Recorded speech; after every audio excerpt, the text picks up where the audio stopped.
Buenos días a todos y a todas. Hoy vamos a continuar en nuestro curso sobre victimología con la unidad número 3, en la que vamos a hablar específicamente de dos temas. El primero es el ámbito internacional, en el que ustedes ya hicieron las lecturas muy juiciosamente y vamos a discutir en el foro. Y el segundo es el enfoque diferencial. Y ese tema nos concierne en este video con el que nos voy a acompañar en los siguientes 10 o 15 minutos conversando un poco al respecto. La primera cosa que es importante decir sobre el enfoque diferencial es que son dos cosas. Primero, es un llamado a o una capacidad de hacer análisis, de hacer investigación, de llevar a cabo unos modelos que nos permitan entender la manera como los seres humanos han sufrido de manera diferenciada en los conflictos armados, y especialmente eso lo aplicamos a las víctimas de la sociedad civil que han estado en el fuego cruzado, aunque obviamente el enfoque diferencial también se le aplica a los victimarios. La segunda cosa es un llamado a la acción en términos de lo que se debe hacer para atender a las personas que han sufrido de manera diferenciada. Eso se divide de dos maneras. La primera es la capacidad que se tenga de trabajar en términos de las ONGs, las intervenciones, los diseños de proyectos, los talleres, las demás cosas que puedan hacerse desde ese sector particular que son las organizaciones no gubernamentales, que normalmente desde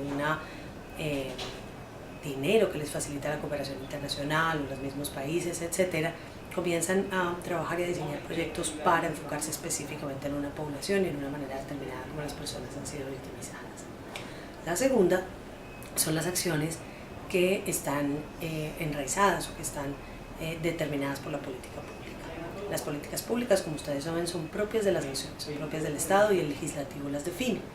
En la mayoría de nuestros países tenemos políticas públicas participativas. ¿Esto qué quiere decir? Quiere decir que la sociedad civil hace parte de las conversaciones previas al desarrollo de estas políticas, antes de que se escriban, antes de que se diseñen, se hacen algunos tipos de sistemas para que la gente diga lo que tiene que decir. En el caso del enfoque diferencial sería ideal que la participación fuera por parte de las víctimas, que fuera por parte de quienes han sufrido de manera diferenciada y que puedan decir ese sufrimiento cómo les ha marcado y cómo han podido ir desarrollando su vida, qué mecanismos de resistencia o de resiliencia han tenido, y cómo al juntar toda esta información que se tiene sobre las víctimas, pero además de los sistemas que los han apoyado, se puede generar una política pública que haga sentido. Es importante saber que la una no debe funcionar sin la otra, que hacer una política pública o diseñar una intervención o diseñar un taller, diseñar un proyecto que tenga el enfoque diferencial sin que se haya hecho una previa investigación profunda, bien diseñada, donde entendamos las maneras como las personas han sufrido según la realidad que les ha tocado. Probablemente eso lo va a llevar a que esa política pública o a que ese proyecto no cumpla con los objetivos planeados o por lo menos no transforme de manera profunda a una comunidad.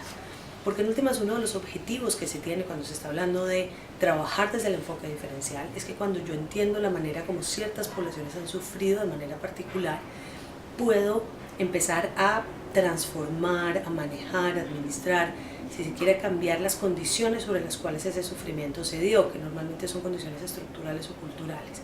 Y entonces cuando yo puedo cambiar esas condiciones, entonces realmente estoy trabajando hacia las víctimas. Pero es muy difícil planear una acción que sea efectiva si yo no tengo un conocimiento profundo. Entonces cuando decimos que también es un método de análisis, lo que estamos diciendo es vaya a territorio, vaya y averigüe, hable con la gente, entreviste, haga talleres, utilice herramientas focalizadas y diferenciadas que permitan entender la manera como la gente sufre distinta. ¿Cómo se hacen? ¿Quiénes son las poblaciones? Se tiene primero el enfoque que se podría decir es el enfoque étnico, el enfoque donde se piensa quiénes son, dependiendo de los países ese enfoque étnico va a variar. Hay países que tienen una composición racial en la que solamente hay blancos y mestizos o blancos, mestizos e indígenas. Hay otros que tienen indígenas, negros, mestizos, blancos.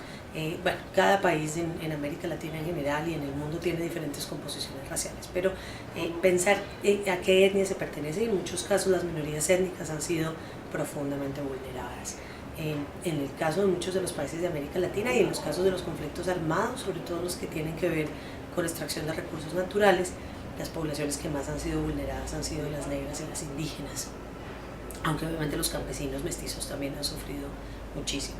En ese enfoque diferencial también tenemos el enfoque de género, en el que estamos hablando de la manera diferenciada como los hombres y las mujeres sufren en la guerra, y como toda una cantidad de injusticias que se dieron en la raíz y en las estructuras de las naciones, en la manera como se accede a servicios, a educación, a salud, a vivienda, a la propiedad, incluso el poder socializar, el poder hablar, toda una cantidad de cosas van a tener unas consecuencias en la manera como los hombres y las mujeres, por ejemplo, sobrevivan y puedan incluso soportar el desplazamiento forzado o cualquier otra de estas terribles consecuencias que trae consigo la guerra.